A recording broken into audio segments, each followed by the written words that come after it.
Olá, sejam bem-vindos. Estamos em mais uma edição do programa Palavras Consoladoras pelo canal do YouTube, que tratará dos conteúdos da doutrina espírita, baseados no Evangelho de Jesus, seus ensinos e seus exemplos. Durante 15 minutos estaremos em sua companhia.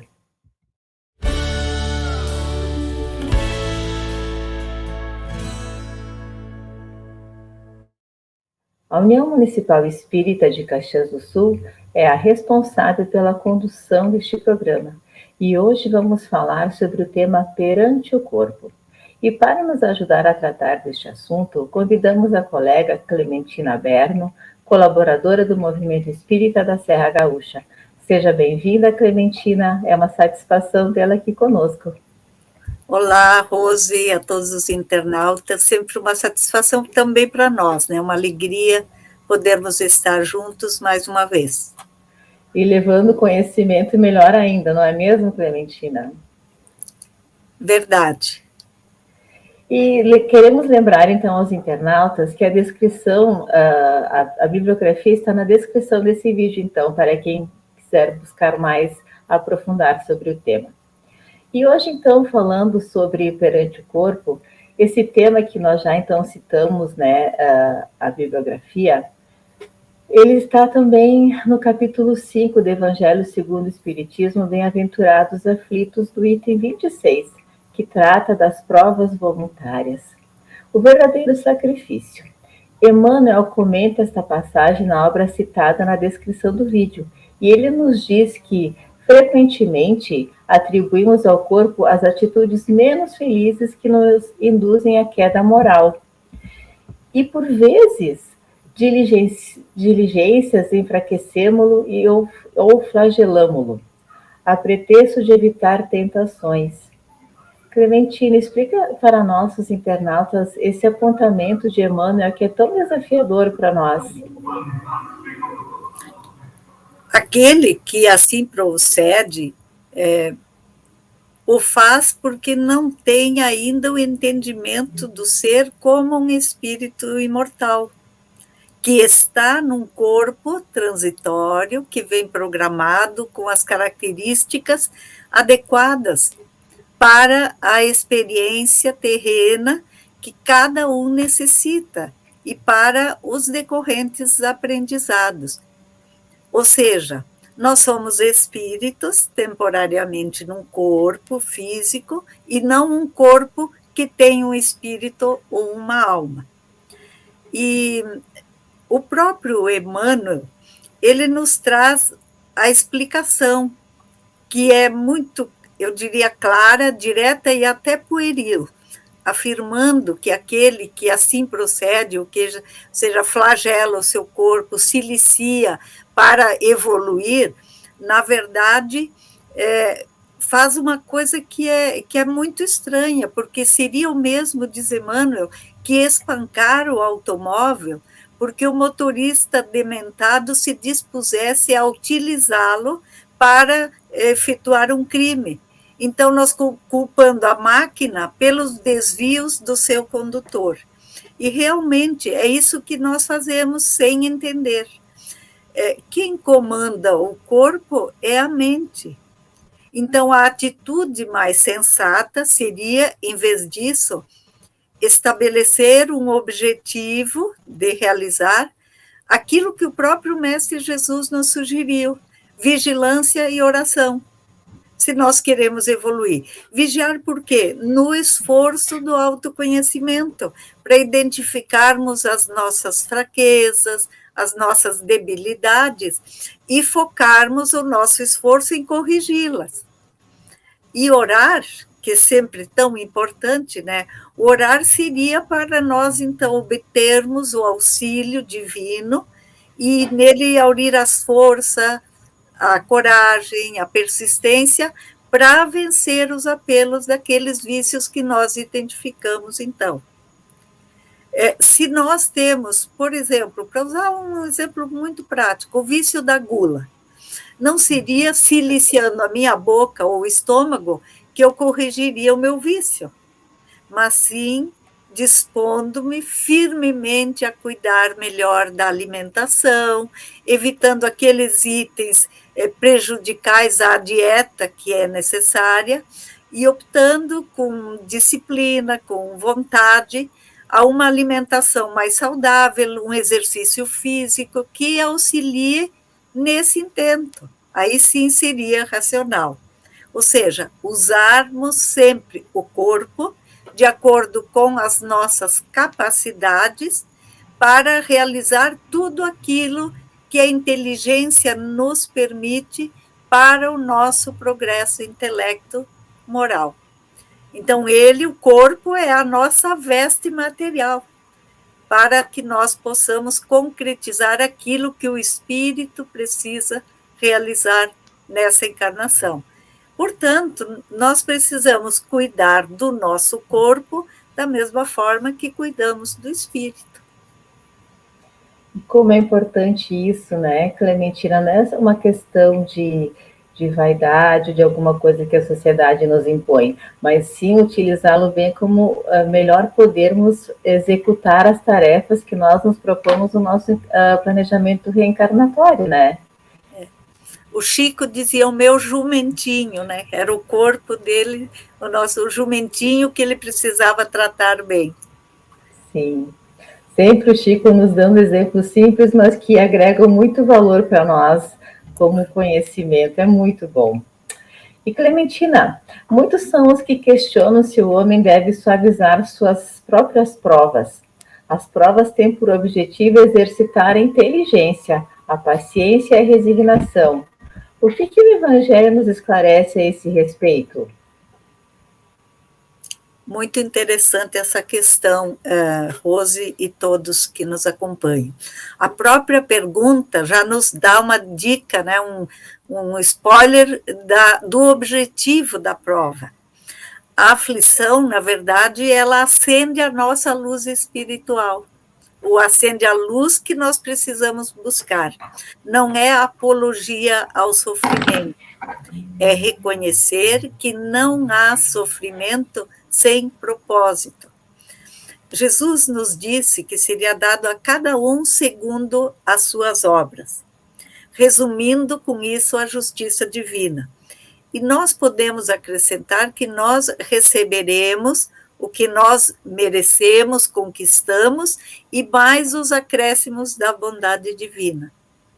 Então, algumas situações ou problemas que nós mesmos criamos para nós nas nossas trajetórias, pode ser no passado, exigem uma existência inteira, às vezes, de renúncia, para que o espírito possa se libertar de determinada mazela que ele mesmo criou e ajustar-se com as leis divinas, para então, finalmente, direcionar o seu esforço do bem. Isso, entretanto, não impede que o ser humano tiver ao seu alcance para minorar a sua dor. Isso é usar a nossa inteligência para facilitar a existência e reduzir o sofrimento. Se nós estamos enfermos, nós procuramos um médico, porque a medicina vem para nos auxiliar. Se estamos com dificuldade de locomoção, usamos uma bengala, uma cadeira de rodas, um carro adaptado, cada um de acordo com as possibilidades e necessidades que se apresentam. Vamos lembrar de quantas conquistas tecnológicas foram desenvolvidas, foram realizadas, só se concretizaram porque alguém, enfrentando uma dificuldade, precisava de uma solução, de algo que facilitasse a sua vida. Nós tivemos há pouco na nossa cidade as Surdo-Olimpíadas. A linguagem dos sinais só surgiu a partir da necessidade de comunicação para aqueles desprovidos de audição ou da fala. Então, a dificuldade, a necessidade nos impulsionam ao progresso, tanto tecnológico como o sofrimento moral, aquela dificuldade, para também o avanço moral. O que o Evangelho nos apresenta é a necessidade da paciência, da resignação diante das dificuldades que ainda não podemos resolver. Então, agirmos sem revolta, sem indignação, porque essas atitudes só retardariam a nossa recuperação. Vamos lembrar de Jerônimo, por exemplo, o nosso gigante deitado. Tetraplégico, ele nunca deixou de trabalhar. E brincava com a sua doença. Inclusive ria, porque ele dizia que quando terminava uma tarefa, ele nunca se sentia cansado. Porque, na verdade, quem carregava a sua maca eram os outros. Então, irmã Dulce, quando Divaldo foi visitá-la, e ela estava lá numa coisa mal acomodada, ele disse: eu vou lhe mandar uma cama ajustável para que você possa estar mais confortável. E ela riu. Ela disse: Divaldo, você não faz ideia de quantas camas ajustáveis eu já recebi e passei para aqueles que realmente estavam enfermos. Então, com isso a gente vê, é tão rápido, né? Mas o que nós precisamos entender é que o que a dificuldade está nos dizendo, o que eu estou precisando aprender com aquela situação, que oportunidade Deus está me proporcionando.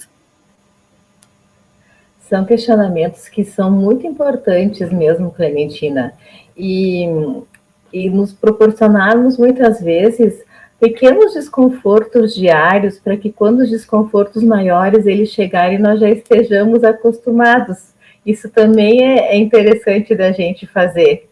E como tu falaste da necessidade, eu sempre digo que a necessidade é a mãe do engenho, né? Ela nos impulsiona a resolver as situações.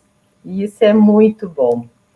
Mas, Clementina, falando dessas necessidades e desses sacrifícios, então, qual é o mais agradável a Deus do sacrifício e como e onde ele deve ser aplicado? O sacrifício mais agradável a Deus é aquele que nós fazemos a benefício do próximo.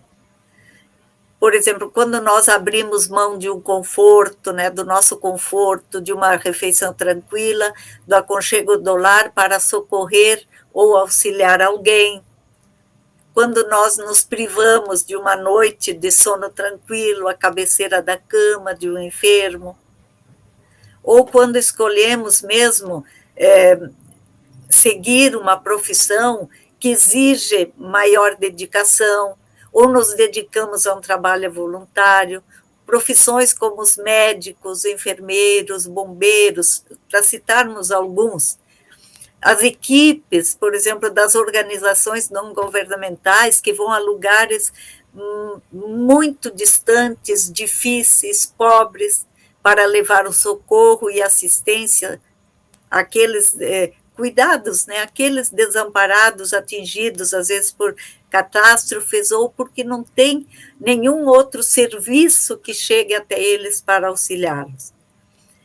Lembramos, por exemplo, de Bezerra de Menezes, que afirmava que o médico jamais pode negar atender um enfermo, alegando distância, frio ou dificuldades outras, ou um feriado é o meu descanso. Porque quem assim procedesse não poderia ser chamado, não mereceria ser chamado de médico.